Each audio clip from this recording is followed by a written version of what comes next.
I'm sure that if bookkeepers or accountants are listening, normal to a lot of them is in an office in a city in the US. And the thought of going global is unknown and maybe scary. Honestly, the thought for me starting the bookkeeping business, going local, that was unknown and scary to me. I don't even know how you do that. Hello, Isaac Smith. I am so glad that you are here today. Hi, Carrie. Thanks for having me. We're going to have a great conversation. I already know this. But first, tell us who Isaac Smith is and what you bring to the table. Sure. Like you said, Isaac is my name. I have a bookkeeping and advisory business that is focused on e-commerce businesses. If an e-commerce business needs help with their numbers, that's the audience that we serve. It's called Summit E-commerce Advisors. And we've been doing this for about 3 years now. Fantastic. Okay. The thing that I was attracted to in terms of wanting to have you as a guest was two things, right? The first was that you have a niche that you have taken the entire world and said, we're going to focus on this little slice of it. And the second thing is that you had this team that you so let's talk first about how you chose a niche and what choosing a niche actually let you accomplish. Sure. I chose the niche. So I've been in, I guess, business for a while. I'll spare you the long and arduous entrepreneur's journey, but I was doing e-commerce for several years. And about, I guess now it's almost 4 years ago, I sold an e-commerce business. And I had a huge problem with my numbers throughout it. I didn't understand what was going on. So I don't have an accounting background. I have a partner who does. And I just knew that when I sold the business, if I had understood my numbers better earlier in the business, of course you do when you go to sell, right? You can't sell a business without proper numbers and understanding them. At some point there, I had to educate myself and make sure that my books were good. But after that sale, I looked around in my communities, the e-commerce communities that I was involved in, and I thought maybe I was the only one who didn't really know what was going on for those years, but it turns out, no, I was the rule, not the exception. Nobody knows what's going on in their numbers. Really, like I know people who have multi-million dollar e-commerce businesses and they don't have good books. They don't look at their financial reports. If they did, they don't know what they mean. And so I was like, "Oh my gosh, this is a huge problem, and I think I'm uniquely suited to help solve this." And was, whatever, an e-commerce business owner, so I know what they think about. I know their goals and how they think and the problems, and I know how they talk and how they think about it. It was just a no-brainer for me to say, "This is the group that I'm gonna serve because I can make a really big impact with them." All right. Look, I know some e-commerce owners or people in that field. They always talk like they know their numbers, right? It's if I have a product that costs X and I can get a client for Y, then I should be able to just print money. That's what they all say. Yeah. So when you say they don't know their numbers, what do you mean they don't know their numbers? You just pointed it out there in what you said. Did you listen to what you said? You said, "I have a product that costs X, and I can get the customer for Y." You're talking about marketers. You're not talking about business organization. There's a fundamental business acumen is a weird word to say, but these people are really focused on marketing and sales, and they should be, but they neglect everything else. And so they actually think they know your answers. I bet why don't you next time somebody says that, dig in more, find out what their other costs are, because I bet they don't know them. So they think they know their numbers, but they actually don't. Anyway, yeah, I just find that when you really dig into it, there's a, I sound like I'm joking and I am, and I'm not trying to make fun of anybody, but I've just had dozens and hundreds of these conversations over the last few years. And eventually it gets to a point where people are in trouble and I want to help prevent and solve the problem when there is actual trouble. Yeah. Look, I'm not naive to the issue because as a marketer, I see gurus speak to the issue all the time. You should go after people who have a high priced product. And let's say, for example, roofing companies, right? Gurus say to marketers or people who want to be marketers, go after roofing companies because they have a high priced product. And I've always maintained that's completely wrong because their margin, what they Yeah. actually profit off of that, is not that great. I said, if it's a bad roofing company, it might only be 10%. If it's a great roofing company, it might only be 30%. And so, it's okay, average roof is $6,000, 10%, 600 bucks, 30%, $1,800. It's like, you guys are focused on the wrong numbers here. Yeah. And so when you say they don't know their numbers, you have to be talking about all the other costs that Mm. go into making a business profitable. Yeah. And then there's Absolutely. and then there's the issue with cash flow, Oh, yeah, yeah. Then there's that. which is a completely different thing, right? Yeah. You have your financials and they tell a story, but they only tell a story for that moment in time. And then you have your cash flow statement over here, Yeah. which was like, that's really important to know when you have cash and when you expect to have more cash. Can I add something just briefly to that? And when I'm having fun, I love chit-chatting, and again, I'm not really trying to poke anybody, and I'm talking about past me as well, right? I didn't know this stuff, and it caused lots of problems.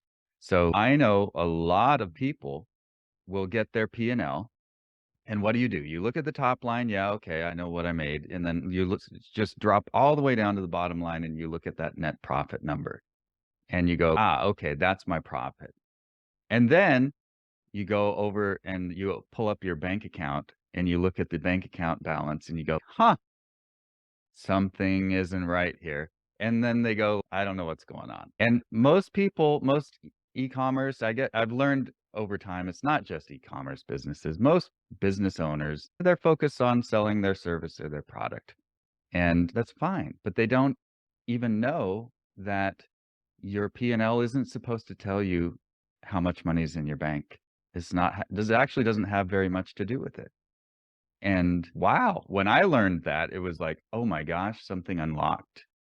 And yeah, I wanna help people get that unlocked, that aha, and that's just one of many things. But yeah, cash flow is critical, but people don't really understand what's going on. I would agree. What you don't know about me is I used to be a financial analyst for GE Capital. And so what my job was to read the financial statements, read the cash flow statements to understand, Yeah, do you have the ability to pay back this $1,000,000 loan or not, right? Salespeople always come in and say, I have the best deal. This is killer. You're going to slam dunk approve this.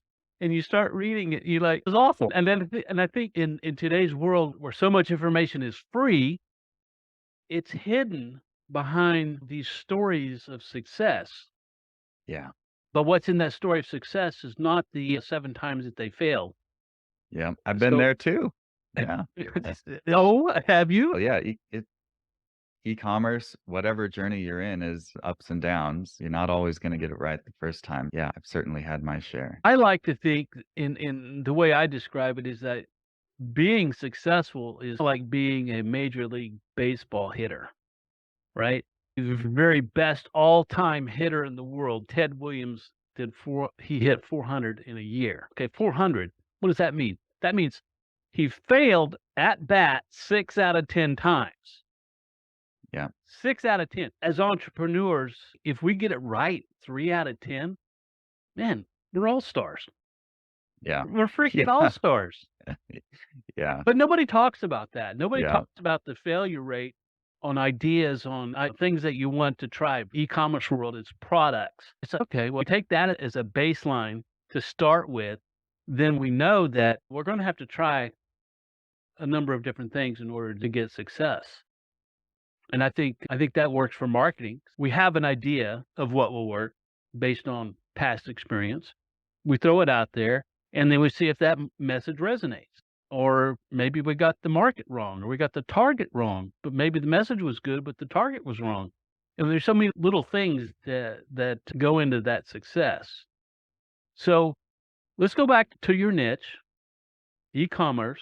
You had experience in it, and you saw that there was a problem. How have you been able to the marketplace, not only do you have the right answer for them, but they need what you have? Because that seems to be the thing that's missing is you were in there and you didn't know that you didn't know your numbers until you went to sell your Yeah. business. Yeah. So it's that old thing, you don't know what you don't know. So how has it been to know that they don't know that information and get them to understand that they don't know? Gosh. That's the challenge, isn't it? I've just been involved with the communities for a long time, and I decided a while back that I wasn't going to try to convince people that didn't think that they needed help, that they need help. If you think about your marketing and your top of funnel, bottom of funnel, there are enough people who know that they need help, and let's just find them first. And so that's really, we were talking earlier, I don't really think that I'm a great marketer, and we really haven't done very much marketing.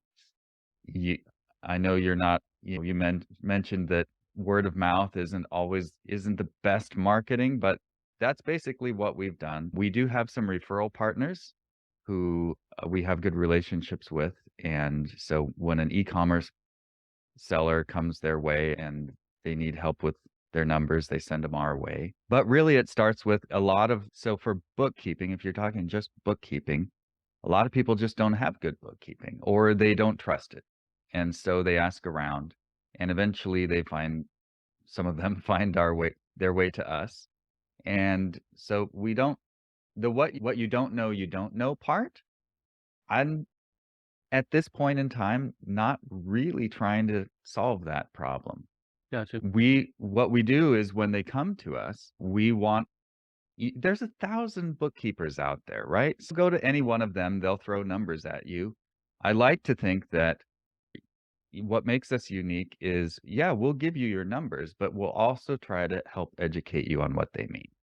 That's what we talk about in Mhm. our sales process, and we do that. We have our team who prepares the reports, and then they also they do a little Loom video showing your numbers on the screen and then talking about, okay, so here's this number, right? And this is because of that. And look, it's up a little more from last month, or let's go look at the balance sheet and see what that tells you. So we actually do some education. We do an awful lot of work in our email newsletter to our clients, talking about the importance of financials and what you can learn from them. So we do that now once they get to us, really. Okay. Two questions, right? The first has to do with the technical aspects of e-commerce, hooking up their systems to your bookkeeping systems. Do you find challenges in that? Is that like a unique roadmap to help people because maybe not all bookkeepers know how to handle those technical challenges? Yeah, and that's why a lot of people come to us is because no disrespect to bookkeepers out there, but there are unique challenges when working with e-commerce businesses who are using platforms like Amazon and Shopify and eBay and all these others. How do you determine what those because a lot of times if you're just using bank statements or whatever, like they'll put Amazon will deposit something into your account or Shopify will. How many orders is that for? What fees did they remove from that? It's all unclear. And so we use different tools that help make that easy. So a lot of times, the old way of doing that would be to ask the e-commerce business for information, their statements, so that they can manually, and we did this for a little while, use a spreadsheet to track all of that stuff through, but it was taking hours. And then we found there were some tools that we could use that would connect Amazon with Zero or QuickBooks or whatever that really just automate a lot of that, make it a lot more clear. And so most people don't know this. So here's a tip for any bookkeepers listening. A2X is the company that we use. We require all of our clients to use them and either Zero or QuickBooks online. And what that does is it connects to all these platforms, Amazon, Shopify, eBay, whatever, and we'll suck in all that information and put the right information into Xero or QuickBooks. And what was So the name of that again? 2X. Oh, It cool. used to stand, I think, for Amazon to Xero, and then they've broadened the Okay. platforms that they work Okay. for. Fascinating when I look at these side hustle things. I've been studying YouTube, right? And I've been studying headlines and various niches and thumbnails and things like that. And I got attracted to these guys doing reselling. Are you familiar with the Mm, where they go and they buy storage locker or storage unit at auction, or they'll go to Goodwill and they'll buy a whole bunch of things for really cheap, and then they go to eBay or they go I don't even know where all the other places are, and they go and sell those items at phenomenal markups, right? yeah. They go and buy all this stuff over here at less than $1 a pound, and then they go and sell these individual items at 15, 17, 25, $50. And there were these guys that they're making a they report to be making a lot of money. I look at it as like, how in the world do you keep track of all that? You Oh, have yeah. you have this storage facility that you're using to warehouse all of your inventory. You you have all these different places that you procure your inventory, from the storage lockers to the Goodwills to the garage sales. And then you've got all these various places that you're selling these items at that all take fees out, and then they come back to it sounds to me like there's a fantastic opportunity in being a bookkeeper for resellers. I've talked to a few of these guys, and that is a it's a real challenge to get their books right. Most businesses, I don't know about most, but a lot of businesses, let's say your typical brand builder who sells on Amazon or their own website, typically they have a pretty limited SKU set, right? And so it's relatively simple enough to figure out your profitability per. But these guys who are doing this reselling, they have hundreds or thousands of SKUs, and sometimes they might only have that particular item once. They're not repeating the same thing, or Mhm. maybe they'll have 10 of them and sell out and never sell that thing again. It's a real challenge, and all I can say is it's certainly doable. Anything is doable, but at what effort, which translates into what cost. And so if they really do value having their numbers really solid and clear, it's gonna take a lot of time and energy from somebody, whether that's on their staff or somebody else's staff. Yeah, it's no joke, but they're doing great, and they've just chosen a very paper complicated business model. I think it's complicated compared to if you're in e-commerce and you focused on 3 or 4 different items. I was like, "Okay, here's my sourcing and here's my price and here's where I" pretty straightforward. Alright, so niche selection behind that, how do you grow your team? You mentioned that you did not have accounting experience and you became aware of this issue when you went to sell your business. And I bet when you went to sell your e-commerce business, maybe you were talking to I don't know, did you talk to somebody to help you sell that business? Yeah, I worked through a broker. Okay, you went through a business broker, and I bet they looked at it and said, "Oh, man, look, if we're gonna sell this business for the maximum value, you're gonna have to spend 3, 4, 5, 6 months, maybe a year, showing us exactly what those numbers are, proving what the profit is in order to maximize your ability to sell it." Roughly, yeah, I mean, I did have my books were being done by an accountant who was not specialized in e-commerce. And when I started talking with the broker, of course, that's the first thing they do is they ask for your financials. And I did have the financials, didn't trust them. And because I just didn't trust them because I didn't understand them. And I just never got that feeling of confidence from them in the few years that I'd been working with them. And so I thought, "This is a really big deal. If I'm selling the business, I owe it to myself and the buyer and the broker to give them a set of financials that I'm confident in." And so that's what set me down that path as I, like, figured I did my own deep dive and anyway, details. Eventually, I had good numbers that I trusted. But yeah, that's see this with people who come to us. That is why they come to us, is they say, "I'm working with this accountant and she seems great," or but I don't think they know e-commerce. I don't think they know what's going on here. And Well, let's that's ask what this happens. question. Let's ask this question. When you went to the business broker and you had an idea you were gonna sell your business, once you really understood what your numbers were you able to increase the multiple in terms of what you were gonna sell for? Like, the straight answer to that is I don't know because we didn't do the valuation until I was gave them numbers that I was confident on. So I think Okay. the answer to that is yes, because it was greater than 0. 0 is what I would have gotten. So, on this date, we found out that Isaac Smith is a comedian. Alright. So, you had this experience, you sold your business, you figured out, "Look, I don't know my numbers, I wonder how many other people don't know their numbers." Yeah, And so, then you started your business for bookkeeping for e-com. right. And so, what did you start off with, and where are you at now in terms of size, number of clients, things of that nature? Well, it's actually a funny story, and I'll keep it short. I had created my own spreadsheet, and I thought, "Oh, this spreadsheet should work for people." Now, other bookkeepers, I presume, will be listening to this, and they're gonna be, like, going, "Oh my gosh, I can't believe what he's saying." He started a bookkeeping business, and he's using a spreadsheet? Yes, that is what happened, and then I quick brought on 10 clients, 10 people who trusted me with their money, and because they came from the community. And I realized, "Oh my gosh, I don't know what's going on here." I had one guy who was helping me.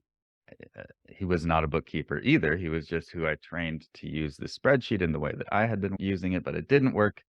So I went to an entrepreneurs meetup group, and I have friends there. And one of my friends who was there was I was saying, "Hey guys, this is great news. I got this thing, and people are they're willing to pay me, but oh my gosh, I have no idea what's going on here. What should I do?" And one of the guys who was a regular there, and I've been friends with for years, he said, "How about this? How about that?" And I was like, "Hang on a second. How do you know so much about bookkeeping?" And he said, "Oh, I've run bookkeeping businesses. I've done accounting for 20 years." I'm like, "Hang on a second. How did I not know this about you?" So that was a funny story, long story short version of I partnered with him. He actually has the knowledge and experience and expertise that I don't. I have the understanding of what this means to e-commerce business owners. Oh, And so that's where we started. We started at 0, and then it was immediately 10 paying clients, and then it was him and me, and we actually had one other person that we were working with that he had been working with, not doing bookkeeping, but we've trained her. Now, fast forward 3 plus years, 3 years maybe, and we have a team of 15. They're all in the Philippines. They're phenomenal. They do really excellent work. Like, the fear that I'm sure the listener or the viewer has of, "Oh my gosh, this guy's a fly-by-night, crazy disaster waiting to happen in somebody's books." Actually, we're actually extremely professional. They do insanely good work, and I'm just couldn't be happier with what we've done and the team that we've built. alright. 15 employees, okay. Look, you in order to have 15 employees, you guys must have had massive growth in clients. Now, I don't mind sharing numbers. If some numbers we have, I think we're at about 26 clients now. That's the monthly bookkeeping people. And then we have a few others that are on different tracks. But yeah, it's really just been a slow and steady over 3 years. I came from the e-commerce world, and my experience of e-commerce was very volatile, up and down, roller coaster, great months followed by zeros, and then back up again. And Gotta find that new product. yeah, it was really stressful, but I have found that a professional service, especially something like bookkeeping, which is something that has to be done monthly, is I'm sure marketing agencies could be similar if they could get their handle on their churn, but it's been very calm. It's been a lot slower to grow than e-commerce was, but I don't have those heart drop months of, "Oh crap, it's all going." Yeah, so how did you decide, "Okay, look, we need help." How did you decide, "Let's go to the Philippines"? Look, I would have the same questions, like, how are you able to use somebody in the Philippines with a different country, different monetary standards, and everything else, and then train them the standards that needed to be used wherever your clients are? And I don't know offhand if all your clients are in the United States or if they're in other countries and you're doing multiple things. But even if they're all in the United States, how is it using another country's personnel to handle business in your country? That's a good question, and it's funny, I think this is just me having the experience that I did at the right time in the right place in this where we are in this world. We live in a global community, really, or at least talent and economics is all global, supply chains is global, and so are people. And so, having been working in the online world for 9 years at this point, I had built teams in my e-commerce days, and I'd worked with people in all over Egypt, Pakistan, India, Philippines, and others, and that was normal to me. Whereas I'm sure that if bookkeepers or accountants are listening, normal to a lot of them is in an office in a city in the US, and the thought of going global is unknown and maybe scary. Honestly, the thought for me starting the bookkeeping business, going local, that was unknown and scary to me. I don't even know how you do that, but I I have a do know. recommendation. Don't. Yeah, that's what the world is going to now, Yeah. and I feel really fortunate that I do know how to do that other one. So I know how to find really excellent elite level people. And by the way, COVID, the pandemic, is I will never say that that's been a blessing, but one of the results is a huge blessing, and that is professionals in other countries have been sent home, and they don't wanna be sent back. They Mm. don't wanna go back to the office. Now, in the US, that's happening here, and in the US, that means it's been really hard for US-based companies to find US based workers. They just can't sometimes. But Not there's at a the price perfect that they match on the other side. I was gonna say, not at the price that they wanna pay. Sure. Yeah. There's a lot that goes into that, right? And there's a lot I've heard a lot of the American employees like, "Crap, you've overworked me, you've demanded way too much, you've paid me hardly what I feel like I'm worth. Screw this, I'm not doing this anymore." That's And a then you said I'm not essential. well, yeah. So, like, I don't wanna get into, like, social commentary, but, like, facts are facts. It's really hard to find staff these days. I Yeah. actually have a really easy time of it in the Philippines, and in fact, for the very same reasons, really high level people, professionally trained and experienced and educated and all of that, who didn't used to look online because they had a great job in an office, now do want that online work. Interesting. Yeah. Yeah, I will say that excuse me. I will say that I think that the pandemic, regardless of what you actually think about it, brought about a change in how people view work, how they view Yep. life, how they view money. Well, I was being a little bit flip when I say they found out that they were not considered essential, right? That's really a fact. So many Yeah. people were told, don't come in. We're not doing anything. But the offshoot of that was they realized what this thing called Zoom was, and now everybody is okay and comfortable with a Zoom conversation. They don't necessarily need you to shake their hand in order to do business with you. Yeah. So when you combine all of that, you say, what's the difference of using a US trained bookkeeper versus a credentialed bookkeeper in another part of the world? I'll tell you the difference. Oftentimes, the Philippines have higher talent and they do better work, and they're it's really the sad reality if you are hoping for American bookkeeper staff to come back. Is Time out, time out. yeah. What just said that the staff that you're able to put together offshore is of higher quality than what you could probably put together locally? No question, yes. Okay. All right. Now you know what my pet peeve is, right? I Yeah. told you before we got on camera that the side hustle, the people who have no training, who think they can go into bookkeeping as a side hustle with no experience. I don't understand this. And what you're saying is, yeah, there may be thousands of people trying to become bookkeepers, but they don't have the knowledge or expertise or training that what you can get over there. And I'm going to make a guess, Isaac, that they're less expensive. Yeah. I used to say back in my e-commerce days, I built teams in other countries because they were more cost effective. Either wonderful people, no, like people who are gonna be yell at me and say you cold, heartless person. They're wonderful people.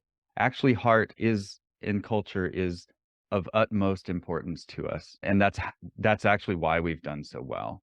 Is we've given people a place that they can really grow and feel like a valuable contribution to society. But you can do that anywhere. You can do that here where they cost a lot. You can do that somewhere else where they don't cost so much, that their salaries. I used to say that the reason that we do international teams is because the cost savings.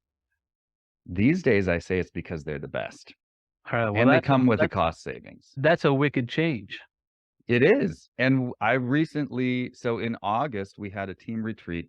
My partner and I, who are based here, flew out to the Philippines. All of our team is in the Philippines. They're spread out. And so we took everybody who could make it. And we've grown since then. We didn't have 15 people in August. Now it's November. So we had everybody who could make it come to a resort. We just had a wonderful time. We got to know each other. They hadn't met in person before, and I got to know them a lot better. And I came away from that country, 2 weeks in that country, with my jaw on the floor. I thought we had great people, but we actually have world-class people, and we have access to more of them. Full stop right there. It's Yeah. unbelievable. That's phenomenal.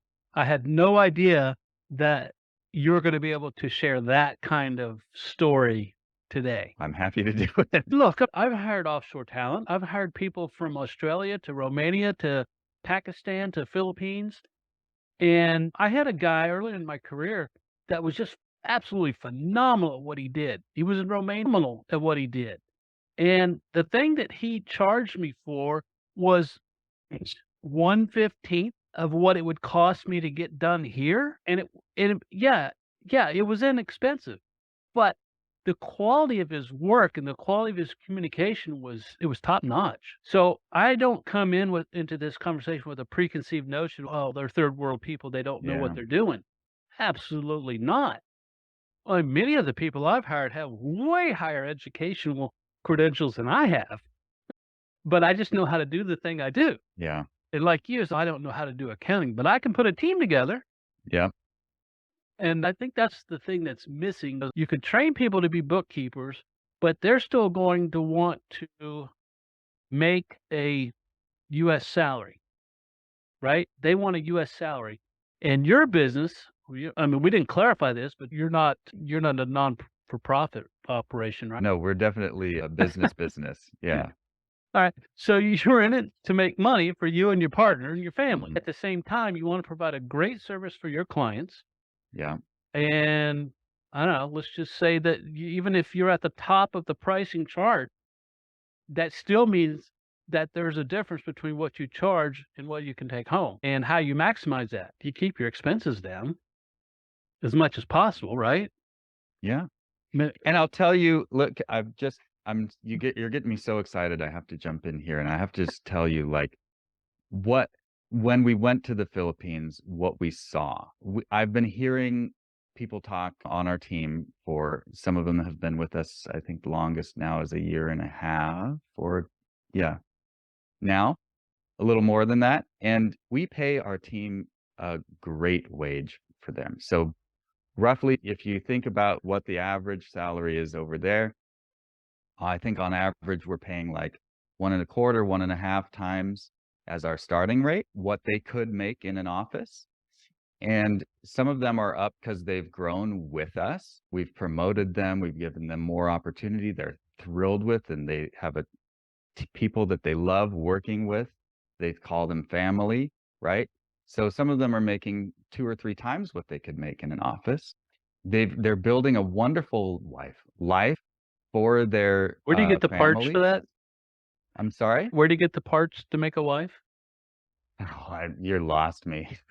No, never Yeah, teasing you. You misspoke, yeah. and I'm just like, where do you get those parts? Oh, the part, yeah. So gotcha. But the wife thing is true. All of our team are women. It didn't set out to do that, Okay. but it's just what happened. And there's a culture of online work. You'll find, I think in other countries too, that majority that I've experienced, people working with me over the years have been women, maybe because they're at home more, I don't know. And of course, accounting, there are more women than men in bookkeeping in general, just anywhere. So it ends up being women on our team, and men are staying home.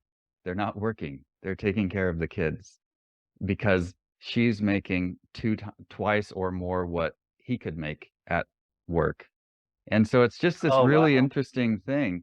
And we see that we've been hearing, of course, the Philippines is a very family focused culture, very community focused. And Mhm. so they'll share in our Slack channels the things that they're doing in the community, the organizations they're getting involved with. Some of them are, I'll just tell, Daisy is our operations manager. She came in as bookkeeping manager, got promoted to operations manager. She's giving meals to needy kids, not through an organization. She's not helping out somebody. She's going and buying the food and bringing kids together and giving it out herself. That's just one. Her next thing is providing school supplies to kids who need them. These wonderful things are happening. And she gives that's just one of many examples that wonderful things are happening. And she gives us credit. I don't want any of that credit. I don't think we deserve any of it, but it's because we get to do things like this, we see the ripple effects. And it's really just, it's heartwarming. That is a fantastic story. That's okay. The haters are gonna say, "Yes, but you're taking away jobs from Americans." Haters, yep, they will. All right? That's what they're gonna say. Yep. But the opposite of that is you're doing good for other people just as if they were here. Right. Yeah. They're able to take care of their families. They're able to take care of things in their community. And ultimately, if we were gonna be really good global citizens, that's what we want to happen. Yeah. It is, there could be a longer discussion on what you just said right there, taking away American jobs. Are we not? I used to think about that a lot more because, but especially these days, it's just so obvious that there aren't the Americans who seem to want these jobs at the rates that can pay, that you can then, like what would a bookkeeper have to charge their clients in order to, it's like, the math just isn't working out and the people don't want the work in the first place, or it's just not, there's nothing to be conflicted about here if you ask me. You just, Well, there's personally, I don't think so right. either, really. I don't either. I have no compunction in hiring for talent for less pay offshore. The other thing is, we talked a little bit about maybe why is the American worker staying home, and I sympathize with the people who are saying like, "You're treating me wrong and I'll do my own thing." I don't think there's anything wrong with that. They're responding to reality. Employers are responding to reality. The other thing that I think gets lost in this conversation, my partner is the one who brought it up to me. Jason is his name. He points out that EIN registrations have doubled or something like that in the recent years. Because, so for those who may not know, that's business tax ID registrations for the Right. federal government. People aren't just lazy. They're not just staying. Maybe some people are, but people, like you pointed out, things are different now. People have chosen different things for their lives. There's a lot of new entrepreneurs these days and a lot of new businesses who, guess what, need bookkeeping, right? That it's not that maybe the labor pool has shrunk, maybe it hasn't, and maybe it's for this reason or that, but like the simple numbers are like, we're going to see in a few years, I think, the result of these new businesses being born. Of course, what is it? 80 or 90% of businesses fail. In 5 years, the 10% who haven't, but that's an exciting world to live in. And they're going to be employing more people. And this is how the world works. They will create their own ripple effects like you've created. Yeah. Look, if after 10 years, 90 to 95% of businesses are no longer in business, there's 2 reasons. 2 reasons. 1, they don't know the numbers. Mm. 2, they don't know how to go out and get more clients in a sustainable manner. That I don't know how else to say it. Are you familiar with the E-Myth, Michael Gerber? Oh, yes. All right. Yeah. I love that book. And people become technicians and they don't know how to do Right. the other things. And so if you're going to do the other things, just do them as fast as possible. Outsource the bookkeeping, outsource the marketing, get your numbers right, get your marketing right, and then you can focus on growing your business. Absolutely. So, okay, I'm fascinated by the story, but I could keep you here all day, Isaac. Really, I could. I'm not gonna do that. All right, ready for those special questions? Sure. Bring them on.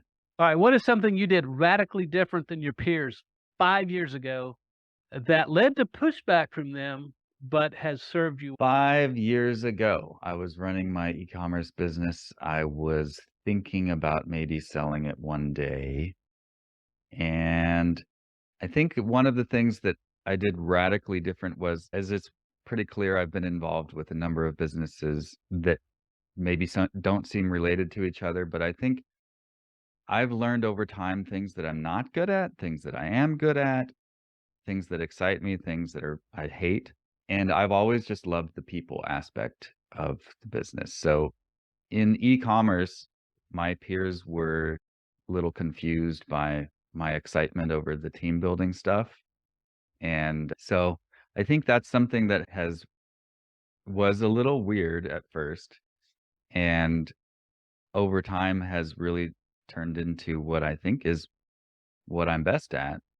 And it's clearly serving us very well now. Yeah, I would say so based on what you said. Okay, so what's something you didn't pay enough attention to or ignored early, then you had to learn the hard way? Didn't pay attention to early. I guess I could give a couple answer the in during the e-commerce days, it was the numbers, as we've discussed. Maybe more recently, starting a service-based business, that was just really hard. I didn't know how that worked. It's a different business model. It took us a long time to figure out the processes and the team. It's one thing to do something once, but if you're in bookkeeping, like making sure that somebody else is doing what they need to do for a monthly, filing the bank statements, checking this before they send it out to a client, the communication with the client, who should answer what question, that Right? stuff. I don't know if that answers your question, but that's been hard to learn. I think it's brilliant because that's one of the aspects of running a service business is like it's one thing to actually do the work. It's another to have the conversation about the work that you did and manage those expectations. And yeah, I think it's the managing the expectations that is the most important part of that. Not even the actual work. Yeah, yeah, I agree with that. All right. Last question. What's something important to your daily routine you wish you had started sooner? I don't know if I have much of a routine. I used to listen to Tim Ferriss, who was like, "Oh, what meditation do you do? What do you do when you?" And I've done all of those things, and I've quit doing all of those things. But what I do now is I go for a walk, a long walk every day, 30 to 45 minutes, and it's really been great for me. Helps me clear my head. I've been doing it for a few years. I think, yeah, it's just been great. I wish I had done that longer. Cool. I on that question, I have to know, even in the rain, I understand Yeah. Portland gets a lot of rain. It rained yesterday, I was out there in it. Now, if it's really heavy but the thing is here it doesn't rain, it's pretty light usually. Every now and then there'll be a day where I'll be like, "Ah, I'll wait a few hours and see if it passes." Usually I'll find a time. If Yeah. not, who knows?